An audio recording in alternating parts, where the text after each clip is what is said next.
After being jubilantly sent off from the psychiatric hospital by the director, I was killed in a car accident.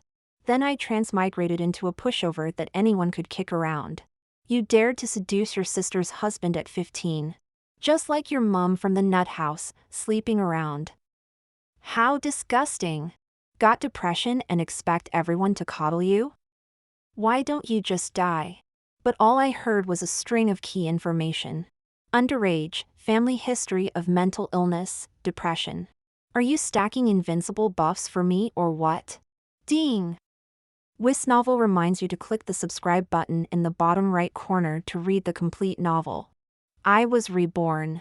Reborn into the body of a girl named Millie Thorley. Who are you? Why are you inside my body? A soft, gentle voice from within the body brought me back to my senses. Before I could speak, I heard her say, "Please leave soon. You won't be happy in my body." Her voice became melancholic and dejected. I could almost see a small figure curled up in a corner, filled with desolation. I had almost fully received this body's memories. Hearing her words, I raised an eyebrow. How do you know I won't be the one who's happy? I wiped the tears that were still wet on my face and turned to look at the medicine bottle on the bookshelf. Harriet switched your medicine, and instead of confronting her, you locked yourself in your room to cry? She won't admit it, and Dad won't believe me. Her voice was as faint as a mosquito's buzz. I was speechless. I grabbed the bottle of pills and walked out the door.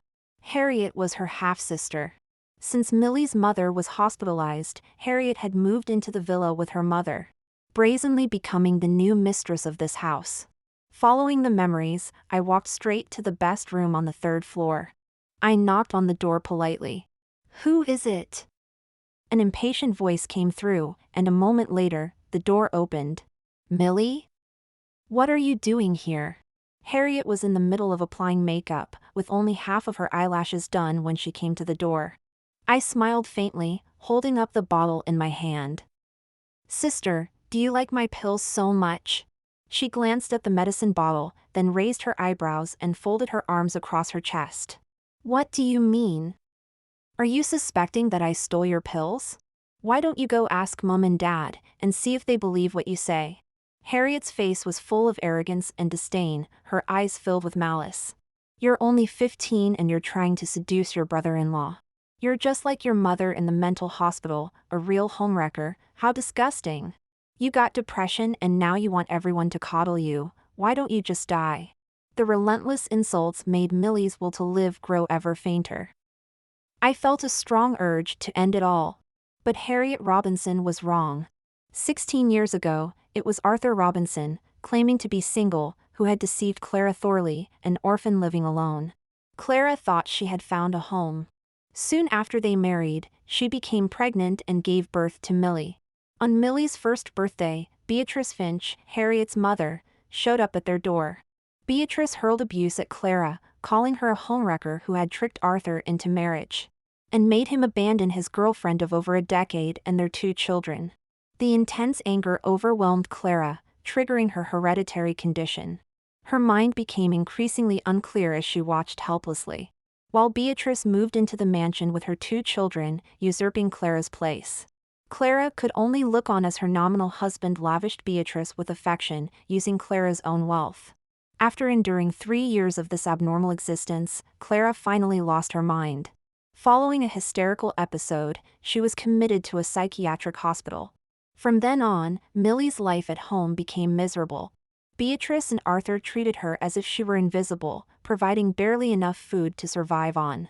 If not for the housekeeper they hired because Beatrice found housework too tiresome, a kind woman who secretly fed Millie extra food, Millie would have long since died of illness or starvation. Years of oppression led Millie to develop depression. Afraid to tell her family, she secretly used money from part-time jobs to buy medication. But Harriet discovered this and secretly replaced the pills with vitamins. All because a few days ago, Harriet's fiancé had visited the mansion for dinner and remarked that Millie was pretty and would surely grow up to be a great beauty. Seeing that I remained silent, Harriet's face was full of smug satisfaction. "You should know that in this family, you're just an extra. My brother and I are the MMPH. Before she could finish, I lunged at her, grabbing her hair and shoving the entire bottle of pills into her gaping mouth. Since you love eating my pills so much, have some more. She struggled frantically, but the more she fought, the tighter I pulled at her scalp. She could only stare in shock and panic, her hands trying to save her hair. In moments, the whole bottle of pills had been forced down. She nearly choked. Feeling the bottle was empty, I mercifully let her go. She collapsed to her knees, coughing incessantly, trying to claw the pills out of her throat. Millie Thorley, have you gone mad? Mom! She shrieked in anguish, tears streaming from her eyes. I watched her with amusement, feeling rather pleased with myself. Beatrice Finch heard the commotion and quickly came downstairs. Seeing Harriet Robinson sprawled on the floor in tears and snot, she immediately ran over with concern. What's going on here? Mom! Millie's gone mad. We need to lock her up in a mental hospital. Harriet cried hysterically while tattling. Though Beatrice didn't understand the situation, she instinctively raised her hand to slap me. You bad kid, have you lost your mind? Ah! The slap didn't land on my face. Instead, Beatrice let out a scream of pain. I calmly played with the craft knife in my hand, its entire blade gleaming with fresh blood. The force with which she tried to slap me determined how deeply the blade cut into her palm. For a moment, her hand looked like it might split open, gushing blood like a faucet. Ow! It hurts so much, it hurts. Get me to the hospital quick. My hand's going to fall off. Beatrice clutched her hand, screaming incessantly. Mom, hang in there, I'm calling the hospital right now. Harriet frantically ran back to her room to get her mobile. I watched the scene with amusement, addressing Millie's consciousness in my mind. See? Isn't it fun being you? Millie was momentarily speechless. I could sense her soul shaking with shock. If you do this, they won't let you off easily. Just tell me, isn't it fun? She fell silent, probably still processing it all. I glanced at my watch. Oh my, it's getting late. I should head back to school. After all, there was still a little bastard waiting for me to deal with at school. Jasper Robinson was 2 months younger than Millie Thorley. They attended the same high school, but Millie was arranged to be a day student. Having to go home every noon to cook for them, leaving her no time for a lunch break. I didn't bother with the mother and daughter who were crying their eyes out, and returned to school on time. I found my classroom and walked in. All my classmates turned to look at me. I raised an eyebrow slightly. Seems like something's up again? I walked nonchalantly to my desk, and as the smell of urine hit me, I also saw some words carved into the desktop. Homewrecker seducing her sister's husband. At the same time, I heard their mocking voices. Look, our cunning girl is back. Out for so long at lunch, were you in your brother-in-law's bed? No wonder she looks so slutty. Turns out she takes after her mom. Disgusting, she's a disgrace to us girls. Why doesn't the school expel her? They hurled insults one after another, while Jasper stood with his arms crossed, smirking at the scene. He was always generous with his money at school and had a group of lackeys around him. Usually, because of them, Millie often got bullied. This incident today was undoubtedly orchestrated by him. I walked towards him. Sis, don't blame me. If you can do it, you should bear the consequences. What are you doing? I grabbed a fistful of his hair. I had to thank him for trying to copy those celebrities' hairstyles at such a young age, leaving his hair long enough for me to get a good grip. I dragged him towards the toilets. Let go! What are you doing, you little slut? A male classmate reached out to stop me. With my free hand, I flicked open a craft knife and ran it across his neck, drawing a line of blood. Stay away if you don't want to die. He froze, taking a while before he finally covered his bleeding neck. Ah! I'm bleeding! Call 911 quick, I'm dying. Bloody hell! Has Millie Thorley gone mad? Someone call a teacher. Call the police. Hurry! Seeing this, the others no longer dared to stop me. Jasper Robinson in my grip started trembling even more. After all, he was still underage. When faced with someone more ruthless than him, he became a quivering mess. I grabbed him and dragged him into the men's toilet. There were a few blokes inside with their trousers down. They gaped at me as I hauled him in. I smiled politely and said, "Excuse me, lads, could you step out for a bit? I've got some business to attend to." Bloody hell, she's mental. Let's get out of here, quick. If you want to talk about a proper stink, the men's bogs take the cake.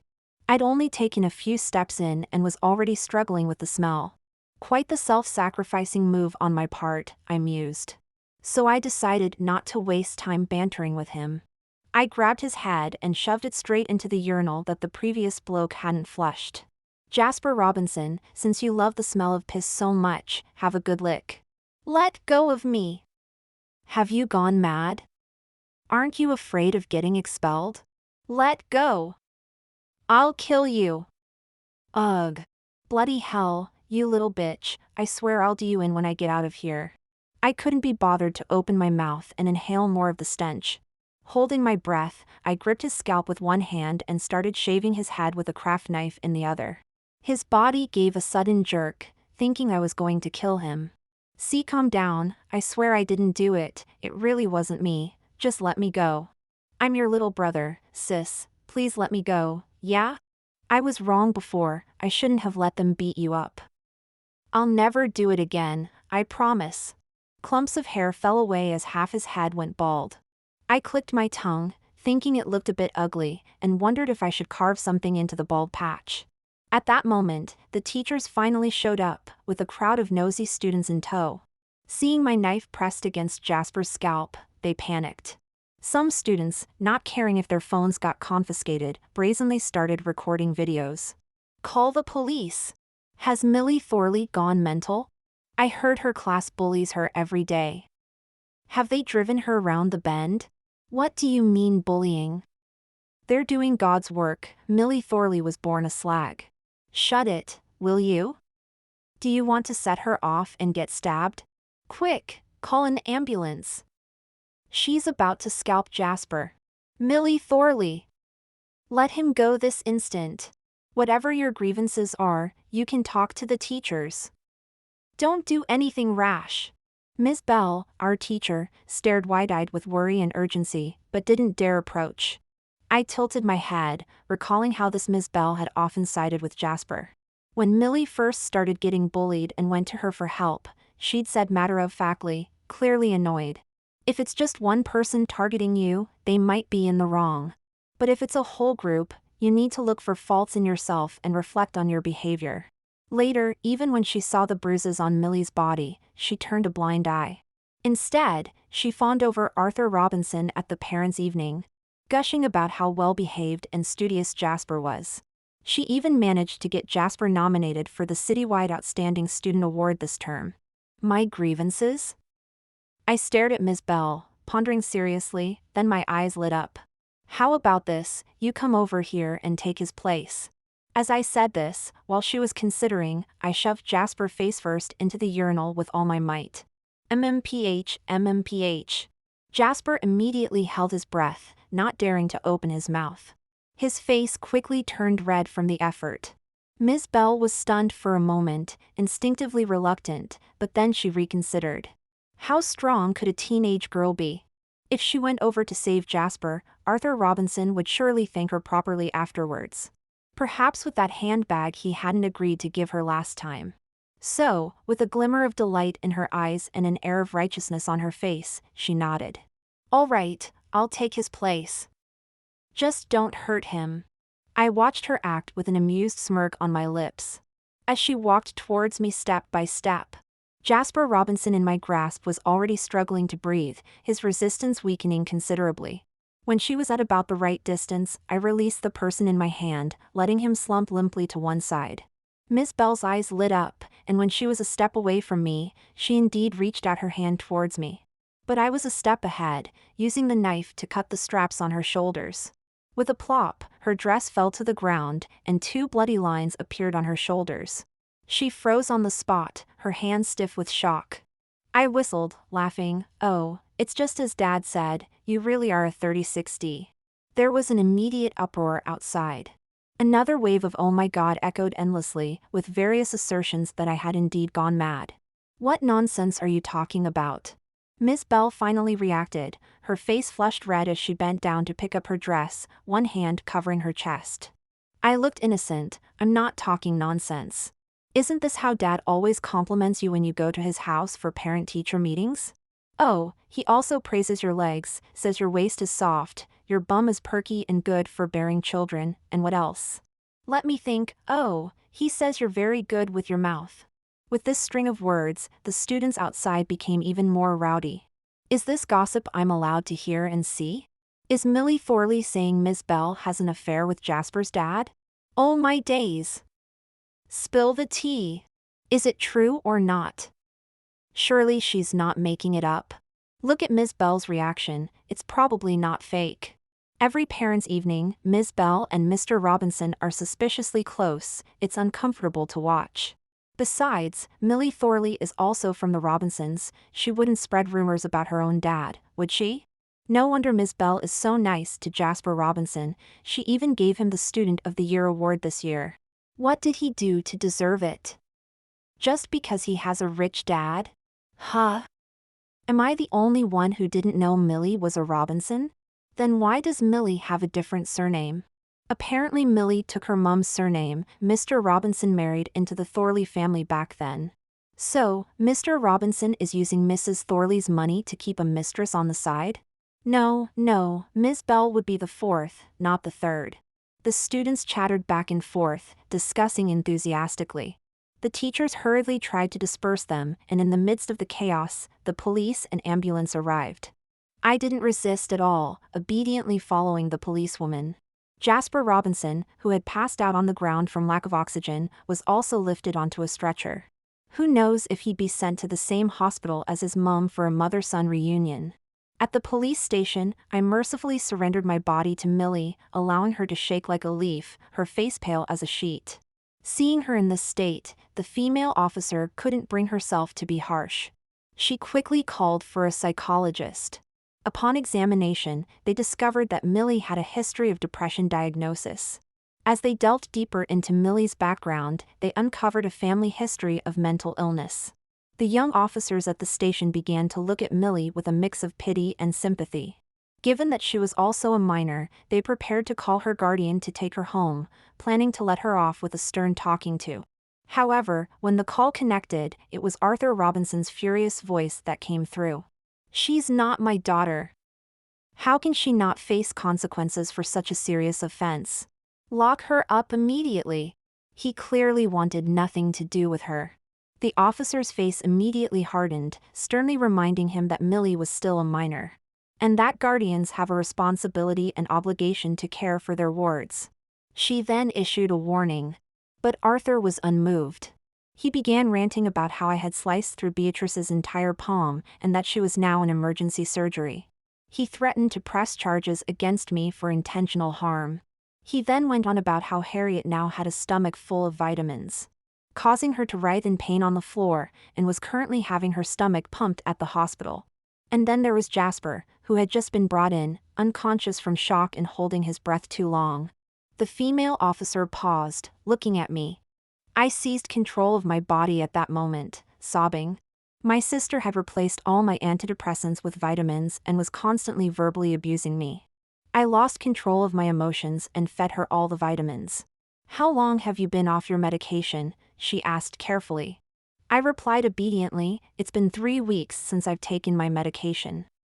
I didn't have money to buy more. I was planning to do some leafleting work this weekend to earn enough to see a doctor for a prescription. The police station fell silent, and they quickly had the psychologist prescribe some medication. I continued. After my sister took the pills, she called for Ms. Finch. When Ms. Finch saw me, she tried to hit and kick me like she usually does. I was so scared, and then my body cooperated by starting to shake. Then I picked up the craft knife I had considered using for suicide, trying to defend myself. But when she swung her palm to slap me, it accidentally hit the knife, and her hand got cut. As for my little brother Jasper, he had been spreading rumors about me at school and even urinated on my desk. I was so angry that I took him to the toilet to smell the stench himself. I spoke between sobs, a misplaced smile appearing on my lips. "Miss, would this count as self-defense?" The female officer was taken aback, clearly noticing my abnormal mental state, but she didn't know what to say. Firstly, I was a minor. Secondly, I had depression and had been off medication with suicidal tendencies. Thirdly, I had a history of mental illness and was showing signs of symptoms. After a serious discussion, they decided to see if I had any other guardians. There's only her birth mother, Clara Thorley. Which mental hospital is she in now? Found it. She was admitted to the A hospital for treatment 11 years ago. This. Everyone fell silent again. They were concerned that Clara's mental state might be beyond recovery. But they still decided to send someone to check. "Millie, would you like to see your mom?" the policewoman asked. The consciousness of Millie within me stirred immediately. She wanted to, desperately. It had been 11 years since Clara was taken to the psychiatric hospital when Millie was only 4 years old. But unfortunately, she was about to be disappointed. An hour later, Officer Thompson brought me to the hospital. Looking at the emaciated woman lying unconscious on the hospital bed, my hands couldn't stop shaking. This was Millie's consciousness. She was on the verge of breaking down, making me so unsteady that I could barely stand. Officer Thompson quickly held me to keep me from falling. The doctor who was in charge of Clara's case came over and said, "Clara Thorley got into an accident a month ago. She was severely beaten while trying to save a patient and has been in a coma since then." I stood there silently, listening. She still had the awareness to save someone? Then her mental state shouldn't be too unstable, right? Why wasn't she released for so long? Officer Thompson's face was filled with anger. The doctor sighed. "Her condition has been very severe in the sanatorium all these years. She never passed any of the evaluations and couldn't manage normal daily interactions. Her family also didn't want to take her out. We were quite surprised that she suddenly rushed out to save that patient this time." Have the family members been notified now? Currently, only her husband can act as her guardian, but Mr. Robinson's stance is that he doesn't want to be involved. The police officers all frowned. Finally, Officer Thompson said sternly, whether he wants to or not, he has to be involved. After that, they left me settled in the hospital for treatment. Standing by Clara's hospital bed, I turned to the nurse beside me. "Miss, I'd like to talk to my mum for a while." "Could you wait outside?" The nurse agreed. The ward became quiet. I pulled a chair over and sat down, looking at Clara's hands that were covered in bite marks. "Why did you have to get yourself in this state trying to save someone in the hospital?" I tilted my head, recalling the memories of this body from childhood to now. "Do you know how miserable your daughter is? She's bullied at school every day. She doesn't dare wear skirts in summer because classmates stuff insects in them. And she can't keep warm in winter. That beast of a husband of yours and his illegitimate child pour ice water on her. At school, she's called by bad words every day, and she's being targeted by Harriet Robinson's pervert boyfriend. She has to do laundry and cook for them every day, and gets beaten for no reason. They slap her whenever they feel like it. Recently it's gotten even worse. She's developed depression but can't afford medication. The pills she finally managed to buy with money from her part-time job were swapped out for vitamins by Harriet Robinson. Her failed attempts at treating her depression led to several suicide attempts. If you don't wake up soon, you'll be collecting your daughter's body. As I finished speaking, I thought I saw Clara's fingers twitch slightly. The nurse, worried that I had been inside for too long, knocked on the door and called me out for treatment. As evening fell, I returned to the Thorley mansion.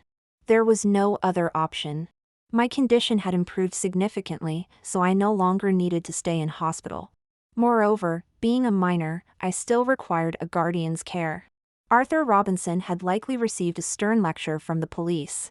Upon returning home, though his face betrayed a desire to beat me to death, he managed to restrain himself, his complexion ashen with suppressed rage. But if he wouldn't make a move, did that mean I would remain passive? "Why are you standing there like an idiot? Can't you see I'm starving? Go make dinner!" Arthur bellowed. I blinked. "Fine, I could cook for you. Just be brave enough to eat it. An hour later, 3 dishes and a soup were served. Arthur began by sipping the soup, his face still cold. The soup must have been delicious, as he drank several mouthfuls in quick succession. After finishing, he remembered to scold me. What trouble did you stir up at school? Spreading baseless rumors about me and your teacher? Tomorrow, you'll go to school and apologize to the teacher immediately. Then you'll retract your statement and apologize in front of everyone. Otherwise, you can prepare to be expelled. I stood nearby, arms crossed, watching him eat and rant. Judging the time was right, I walked over and picked up a golf club, weighing it in my hands. What are you doing? You're not thinking of hitting your father, are you? Arthur jumped to his feet, perhaps too quickly, as the sudden movement made him sway unsteadily. I smashed the bowls and chopsticks on the table with a loud crack. He flinched, eyes wide with shock. Millie Thorley! Have you gone mad? I'm your father. I smiled. You may be Millie Thorley's father, but I'm your daddy now. With that, I swung the golf club at his head. He instinctively tried to block it but found his body growing weak, his mind foggy with drowsiness. The club connected with his skull with a resounding thud. He collapsed into the chair, blood beginning to trickle down his face. Arg! The intense pain momentarily cleared his mind. He stared at me, his eyes filled with both rage and terror. I tilted my head, curious. Oh. You didn't pass out? Seems the drug isn't very effective. What drug? He stammered. I answered sweetly, the medicine the doctor prescribed for me. 2 weeks' worth, in fact. I tasted it and found it too bitter. I didn't want to take it, but I was afraid of disappointing the doctor by wasting it. So I came up with a brilliant idea. While cooking earlier, I sprinkled it all over the food 2 weeks' worth. Then I thought, you're not ill, so how could you take medicine? What if it made you faint? So. As I spoke, I advanced towards him, still smiling. With a thud, Arthur knocked over his chair. His face bloodied and eyes wild with fear, he tried to crawl backwards, his body limp and powerless. All he could do was watch as I approached. So what do you intend to do? I'm your father, he emphasized again. My response was another blow from the golf club. I've seen in TV shows that people who've been drugged try to stay awake by stimulating pain receptors. So, to keep you from passing out, I'm helping you stay conscious. Physically keeping him conscious, that is. Stop! It hurts! Stop, he screamed. Finding the golf club too thin, I grabbed a nearby chair and began smashing it against him. I alternated between striking him with the chair and kicking him. In my mind, I addressed Millie. See? Isn't this satisfying? Should I let you take over and experience this feeling yourself? At first, Millie was terrified, unable to look at her father as I drew closer to him. But gradually, as she watched this once imposing figure who had only ever barked orders and dealt out beatings, now crawling on the ground like a beaten dog, she began to feel an odd sense of elation. Can I try? Millie clenched her fists. Arthur finally lost consciousness after enduring for half an hour. I was debating whether to call an ambulance for him to be recycled later, or just ring up the crematorium straight away. Then the doorbell rang. I went to check and my eyes lit up. It was a young man, somewhat handsome but with a sleazy demeanor. It was Calvin Johnson, my future brother-in-law. I glanced back at the living room, a bloody mess resembling a crime scene. Then I looked at Arthur Robinson, who was lying there between life and death. In the end, I decided to wash my hands first. Then I went out the front gate. Millie? You're home today? Calvin's eyes brightened when he saw me come out. I asked him in a sweet voice, Calvin, what brings you here? Calvin hesitated for a moment before saying, Harriet said you had a fight with your family. She asked me to check on you. More like she sent you to deal with me. I smiled shyly, my sister and aunt have some misunderstandings about me. I was just about to go visit them at the hospital. Would you like to come with me, big brother Calvin? I added, I'm a bit scared to go out alone. Hearing this, the light in his murky eyes grew brighter. He eagerly agreed, "Of course, I actually drove here. I'll give you a lift." A few minutes later, I got in the car. I sat in the passenger seat next to Calvin. There was an unpleasant smell of smoke in the car. I tried to roll down the window, but Calvin stopped me. "Are you feeling hot, Millie?" "No worries, I'll turn on the air conditioning for you." He smiled at me. I glanced at him and nodded obediently, sitting back properly. "You know, Millie, you're even prettier than your sister. I wonder which lucky bloke will end up with you someday." While waiting at a red light, his misbehaving hand reached over and stroked the back of my hand. I looked at him curiously. "Calvin, why do you always try to touch me secretly whenever you see me?" Calvin was taken aback. Perhaps it was because my gaze was too innocent and pure. He smiled and said, "Of course it's because I like you." "Like me?" "Yes, Millie is so adorable, how could anyone not like you?" After the light turned green, I watched as he made a turn and headed towards the outskirts of town. "Where are you taking me?" "Aren't we going to the hospital?" He lit a cigarette and his posture became somewhat lazy, giving off a second-rate hoodlum vibe. "Didn't you say you were hot, Millie?" "I am taking you somewhere cool and refreshing. More like somewhere with fewer people around." What he wanted to do was blatantly obvious. I found it rather amusing. There really are people in this world who actively seek their own demise. The car drove further into a quieter area, with fewer and fewer people around. Finally, the car stopped. He carefully extinguished his cigarette and placed it in a clean box. Calvin looked at me. "Millie, are you still hot? Let me help you take off some clothes." As he said this, he eagerly reached out towards me. Just as his hands brushed my collar, I slashed at his neck with a craft knife. He dodged quickly, leaving only a faint red mark. Unexpectedly, after being cut by me, he wasn't angry. Instead, he looked at me with intense interest. "Harriet said you stabbed her mom." I was half skeptical, but I didn't expect this little lamb to actually bite. "This is even better, more interesting. Open the car door if you don't want to die," I said, pointing the knife at him. But Calvin seemed to have gone a bit mad, his eyes reddening at the corners. His emotions were off, suddenly escalating. Sure enough, the next moment, he recklessly lunged at me. With a thunk, after he dodged, the knife plunged into his right shoulder. Bright red blood instantly flowed out, but he still pinned me down tightly. In that moment, Millie, who had been silent in my mind, let out a panicked scream, "Run, sister! He's crazy!" I was startled by her voice. "Don't be afraid. I will take good care of you. From now on, you and your sister will serve me well. If I'm happy, I'll even bring back your crazy mother from the mental hospital." Calvin was spouting filth while his still bleeding hand kept tugging at my waistband. He was completely oblivious to someone knocking on the car window outside. "Why don't you look up first?" I kindly reminded him.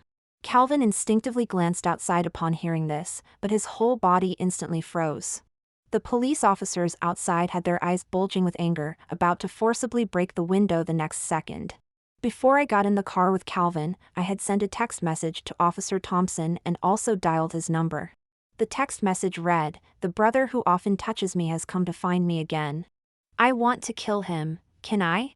At the time, she felt sorry for me, an underage girl being bullied with no family to care for me. So she gave me her personal number and told me to call if I ever ran into trouble. I only got in the car after confirming the call had connected, ensuring Officer Thompson recorded everything Calvin did to me in the car. A minute later, Calvin was pinned to the ground with his hands locked behind his back. Officer Thompson tried to calm me down while admonishing me.